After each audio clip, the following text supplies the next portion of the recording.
We've been handed a significant stack of sources concerning a highly tragic and really complex legal case from Wisconsin, Mhm. the 2018 murder of Alex Woodworth. It is.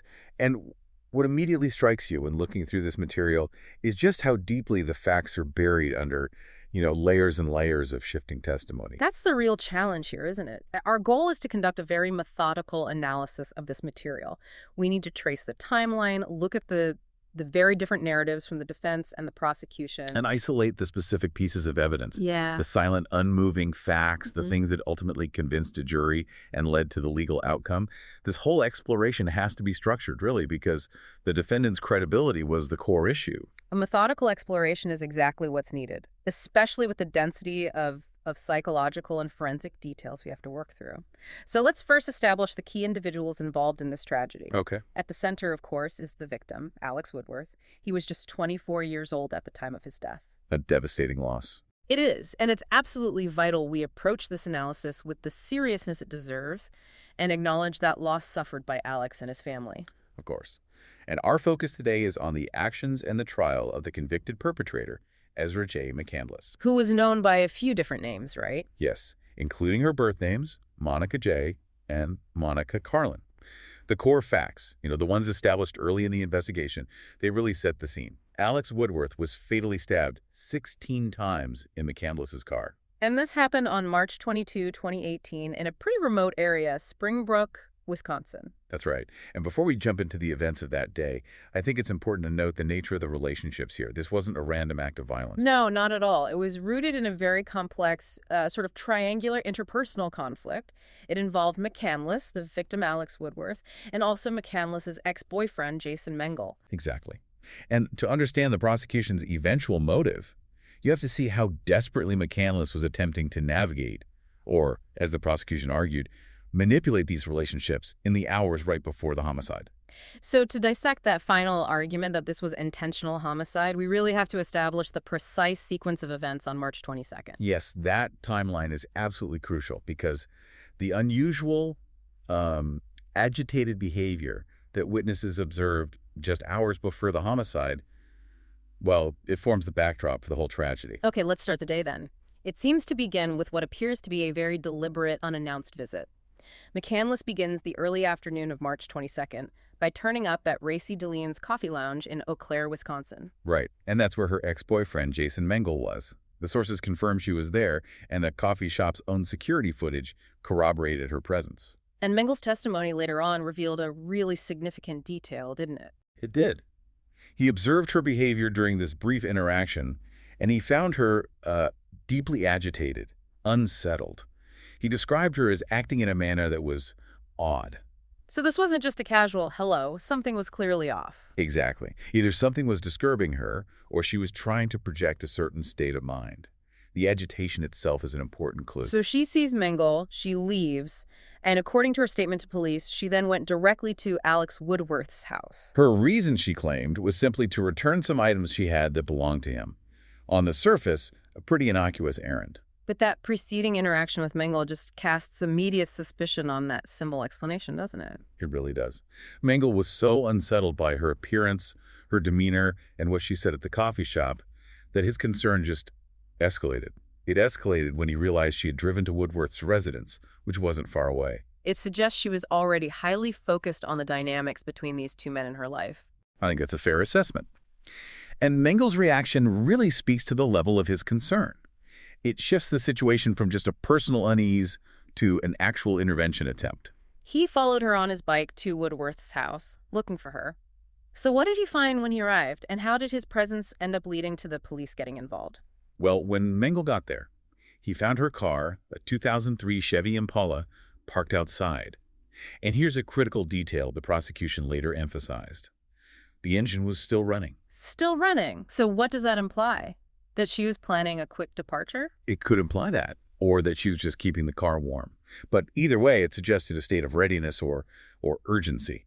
Mengel, not sure what to do, just started waiting outside, pacing back and forth, anxiously. And this public pacing is what moved everything from a private dispute into a publicly visible problem. Precisely. It was passerby who noticed this anxious behavior, this man pacing repeatedly outside a house, and called the police. They deemed it suspicious. So now we have this external, impartial validation that the scene was unusual. Yes. And Mengel waited for a considerable amount of time, about 45 minutes, the record shows, before he took action himself. He eventually went inside Woodworth's house, unannounced. And what did he find? He found McCandless and Woodworth just talking. We don't know for sure about the nature of that conversation, whether it was strained or calm, but the fact that they were simply talking is highly significant. It is. He didn't stay inside, though. He came back out and almost immediately ran into the Eau Claire police, who had arrived because of that passerby's call. Right, and he told the officers he was concerned because McCandless was, in his words, not acting like herself. So the police then performed a formal welfare check. They did. According to the dash cam footage, which was later reviewed at the trial, an officer spoke directly to Alex Woodworth outside the house. McCandless was already sitting in the driver's seat of her running car, though she wasn't visible on the camera. And this interaction took place Around 1:05 p.m. This small window of time is incredibly important. And crucially, the police were satisfied. They felt there was no immediate danger, no ongoing problem. That's right. The officers and Mengel left the scene. And this detail, it marks the final confirmed sighting of Alex Woodworth alive by law enforcement or Mengel. It didn't just establish a final sighting, though. It established that McCandless and Woodworth were present and, calm enough to satisfy police. That really collapses any later defense claim that some major visible confrontation had been building all afternoon. That 1:05 p.m. moment, it establishes a precise endpoint to the safe public phase of the day. The police left, Mengel left, and McCandless and Woodworth were alone. And the next confirmed sighting of McCandless is just a few hours later in a completely different remote location. But now Alex Woodworth is tragically no longer with her. The contrast between that 1:05 p.m. police check and the events just over 3 hours later it's chilling. It is. Around 4:01 p.m., McCandless appears at the door of a dairy farmer, Don Sipple, in Springbrook, miles away from Woodworth's home. Yes. And the condition she was in when she presented herself to Sipple was stark evidence of a severe struggle or some kind of trauma. She was covered in mud, blood, and bruises. She was barefoot. Clearly, she'd been through some rough terrain. And she immediately presented herself as the victim. She did. She requested medical help and claimed she had been assaulted. She was then transported to a local hospital. And what happened during those first crucial interactions with emergency services? What was her story then?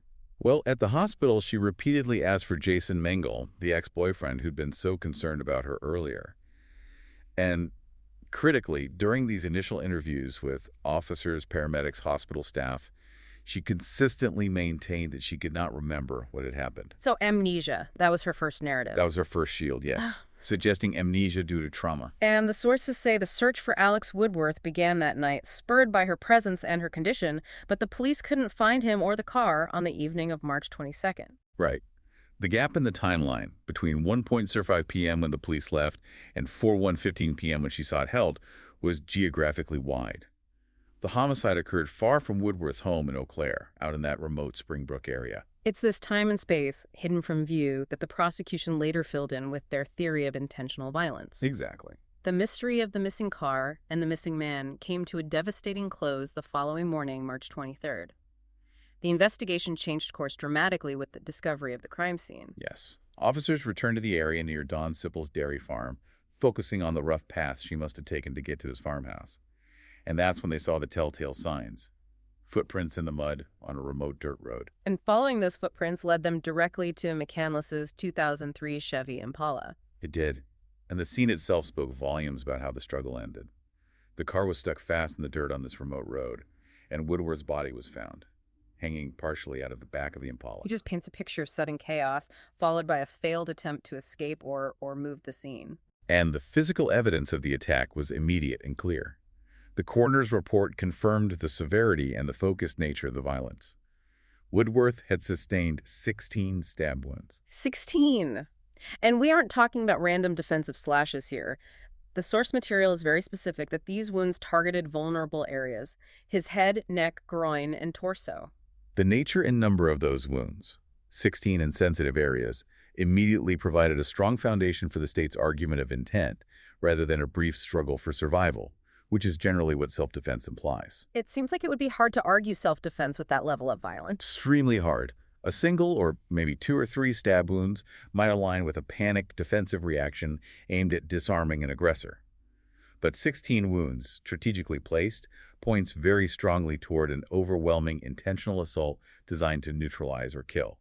This forensic reality became the immovable object the defense had to try and overcome. So, based on the physical evidence and her self-admitted presence at the scene, McCandless was formally arrested 2 weeks later. On April 6, 2018, and she was charged with first-degree intentional homicide. A charge that reflects the state's belief that the stabbing wasn't accidental or done in the heat of passion, but that it was premeditated or committed with a clear intent to kill. Precisely. And the legal process was protracted. It took 18 months to even get to the jury phase.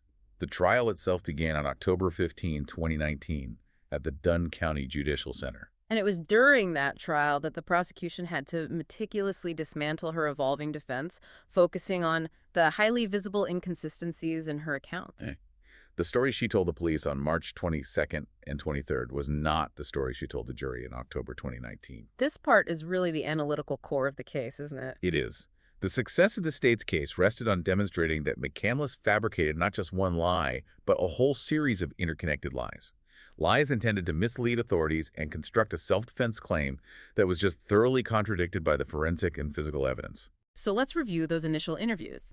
As we established, when she was first found and taken to the hospital, her initial consistent statement was that she couldn't remember what had happened. Amnesia was her first shield. But that shield quickly crumbled. The narrative began to shift even before Woodworth's body was officially located. So. In an interview prior to the discovery, McCandless claimed that the assault she reported, the incident that led to her injuries, had happened at Owen Park in Eau Claire. Why was that initial claim of location so damaging to her case? It was strategically damaging because Owen Park is a well-known public space in Eau Claire. The actual crime scene, of course, was miles away, on a remote, muddy, dirt road in Springbrook. So the prosecution argued this was a calculated attempt to mislead authorities. Exactly. Trying to pull the investigation away from the actual scene and the critical evidence inside the Impala. It suggested calculation and deception, not trauma-induced amnesia. So it was only when confronted with the reality that Dunn County officers had located her car and Alex's body that the narrative truly pivoted. Correct. Once she was confronted with the discovery, she abandoned the amnesia and the false location. Instead, she claimed Woodworth had attacked her. And this is where the self-defense claim begins. Yes, but to support it, she introduced what became the most bizarre and easily refuted element of her entire narrative. We are talking, of course, about the claim involving the word BOY being carved into her arm. McCandless initially alleged that Woodworth had inflicted this wound on her during the struggle. A sensational, visceral claim. It was designed to instantly paint the victim as a brutal, violent aggressor to win the sympathy of officers and eventually the jury. But as we know, the claim did not hold up under scrutiny. She eventually admitted that she had inflicted the wound herself.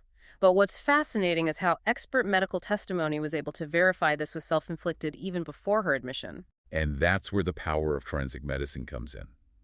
Dr. Pillitson, the emergency physician who treated her, provided devastating testimony. He pointed out that the knife wounds she presented, including those letters on her arm, appeared to have the distinct characteristics of self-inflicted injuries. What are those specific characteristics? How can a medical expert make that distinction, separating self-harm from injuries you'd get in a violent attack?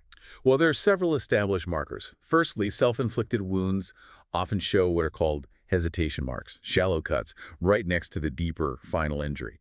They indicate the person was, testing the blade or working up the courage. Okay, that makes sense. Secondly, the wounds are often superficial. They don't threaten major arteries or organs, which suggests the intent was injury, not self-destruction.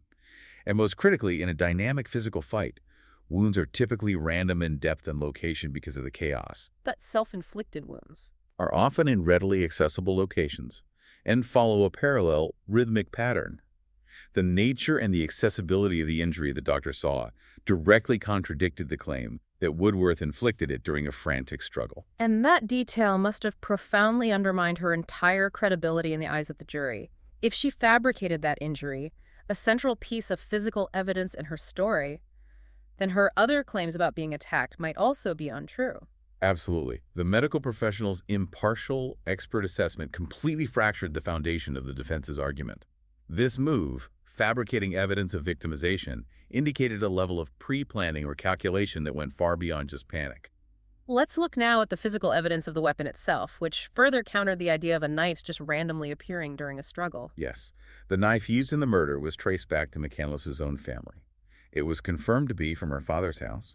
Her father, Joshane, he testified that he had previously given knives to his daughter. So that establishes her access to and familiarity with the weapon.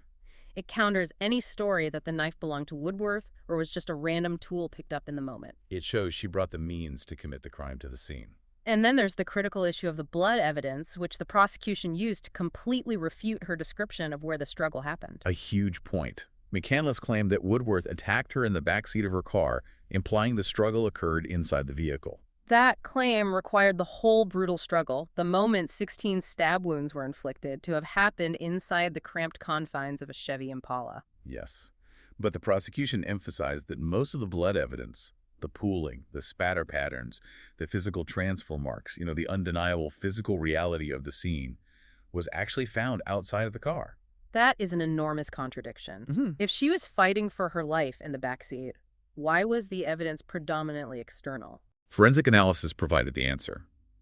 The physical scene suggested that Woodworth was attacked, potentially while he was trying to get out of the vehicle, or maybe after being pulled outside. The majority of the fatal wounds were likely inflicted while he was right there, near the car's rear door, with his body left hanging out once the car got stuck. The physical evidence offered a powerful, unchangeable truth against her rapidly changing verbal accounts. It did. The jury had to weigh her words against the blood patterns, and the blood patterns won. So McCandless's story shifts from amnesia to a false location to a fabricated injury to a description of the struggle that is directly contradicted by the forensic location of the blood. It's hard to imagine a successful defense built on such fractured testimony. The defense was forced into a very difficult position. They had to try and salvage a claim of self-defense while managing a client whose own testimony was a moving target. They had to offer some cohesive story to explain why 16 stab wounds were inflicted on Alex Woodworth. Let's turn now to the competing narratives that were presented in court. The jury had two fundamentally different stories to consider. On one side, the defense tried to construct a scenario of desperation.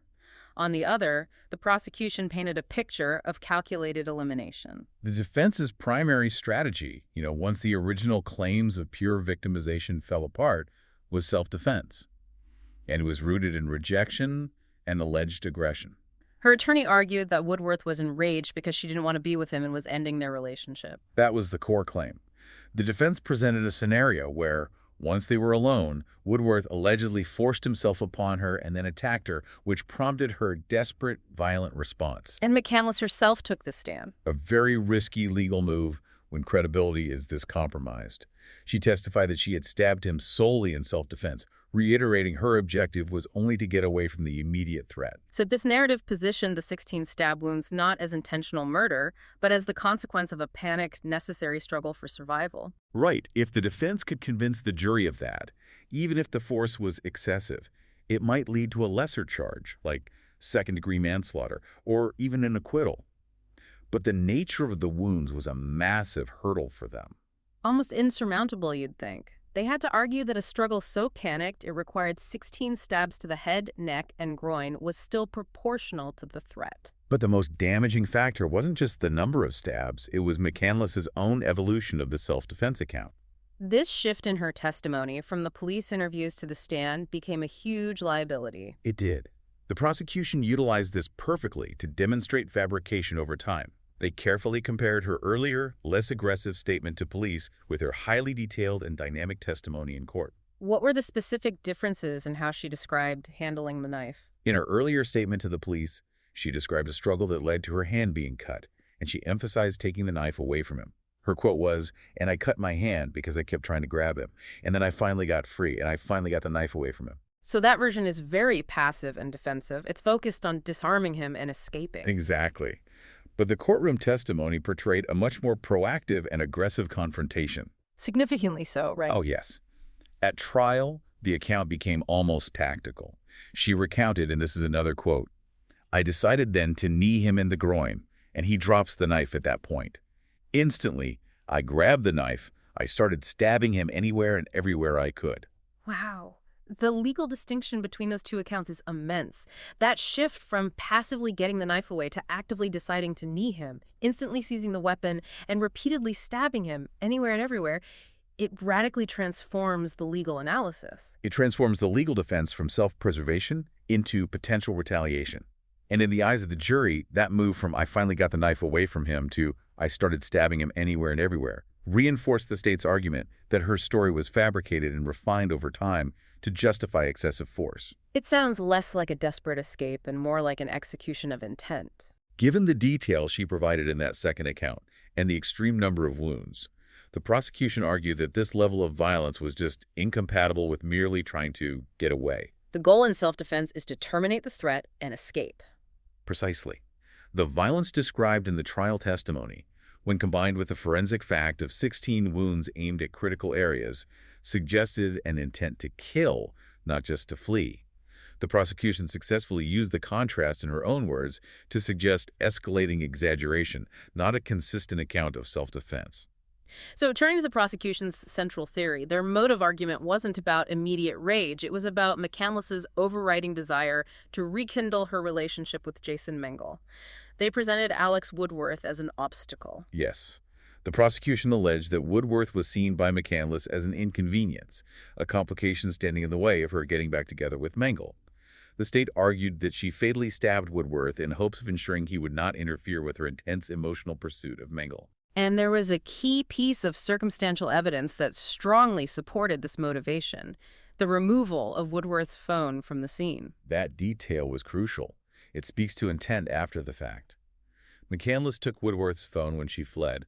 While the defense might try to spin this as panic-grabbing items thoughtlessly, the prosecution framed it differently. They framed it as an attempt to ensure he had no means of contacting anyone for help, regardless of his condition. Right, which suggests premeditation, or at least a cold indifference to his fate. It fits their narrative that she was trying to eliminate his existence from the situation entirely. But taking his phone is a little ambiguous. Couldn't the defense argue that was just panic? How did the prosecution firmly link the phone's removal to the Mengel obsession and make the motive stick? They tied it back to the sequence of the day. Remember, the day started with McCandless desperately seeking out Mengel at the coffee shop. Hours later, immediately after the stabbing, where does she go? To the farmhouse. She goes to Sippel's farm, asks for a doctor, but also immediately asks for Mengel at the hospital. Her entire focus remained on her ex-boyfriend, suggesting Woodworth was an unfortunate detail that needed handling. And the testimony of Jason Mengel himself. It inadvertently played directly into this motive argument. It provided the emotional context the jury needed. It did. Mengel was on the stand expressing his concern for her, but he also provided the background of their relationship. And critically, he testified that he had never stopped loving her. And that lent immense weight to the prosecution's theory that McCandless was desperately focused on him, viewing Alex Woodworth as disposable collateral damage in her pursuit of Mengel. So you had these two narratives, self-defense versus jealous, intentional removal of an obstacle diametrically opposed in court. And the prosecution successfully argued that the violence, the targeting of the wounds, the blood evidence, the self-inflicted carving, and taking the phone were all consistent with a calculated attempt to erase an obstacle. That synthesis of motive and evidence was extremely powerful. The jury was asked to believe either a victim who suffered 16 wounds in a struggle that produced little internal blood, or a calculated killer trying to cover her tracks and fabricate a defense. After all the complex and conflicting testimony, the physical evidence, combined with the detailed forensic and medical testimony, was ultimately compelling enough for the jury to reach a decision. On November 1st, 2019, after weighing all the evidence and the veracity of the different accounts, the jury returned a verdict of guilty. McCandless was convicted of first-degree intentional homicide. A conviction that was a definitive rejection of the entire self-defense narrative her team presented. The jury found the evidence of intentional homicide to be overwhelming. Overwhelming enough to meet the standard of intentional murder. And following the conviction, she was held at the Dunn County Jail in Menominee, Wisconsin, awaiting her formal sentencing, which occurred a few months later. The sentencing was on February 7, 2020. What was the specific penalty handed down, and what does it tell us about the court's view of her future rehabilitation? She was sentenced to life imprisonment.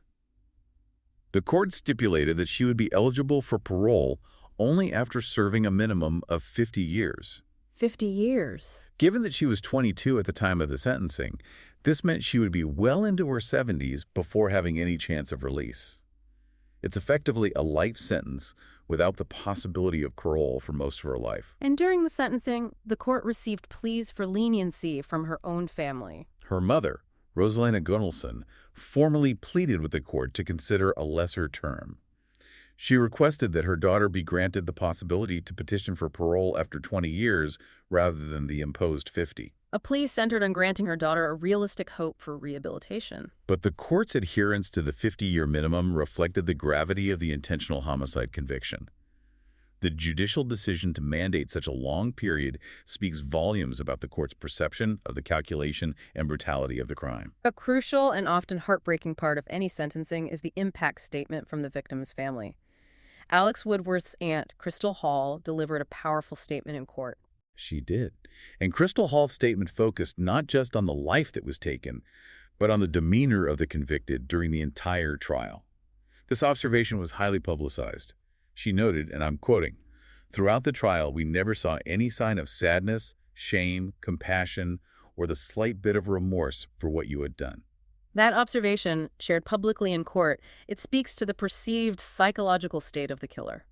It suggests a chilling lack of acknowledgement of the victim's humanity or the severity of the crime committed against Alex.